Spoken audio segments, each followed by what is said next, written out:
Hello everybody, today in this video I'll show you how to easily turn off direct messages or DMs in Discord Mobile. So let's jump right into it.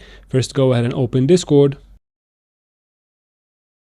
And then from here, tap on the three lines on the top left corner of the screen.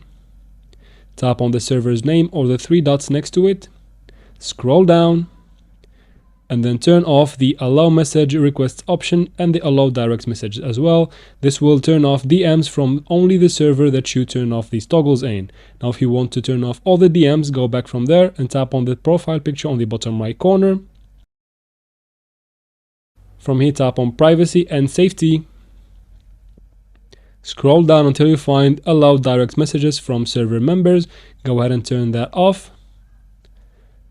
And then when you confirm the action, nobody from any server can DM you, and that's how we do it, guys. Now I hope this video was helpful. If it was, please like and comment down below. Don't forget to subscribe for future videos like this one, and thank you very much for watching.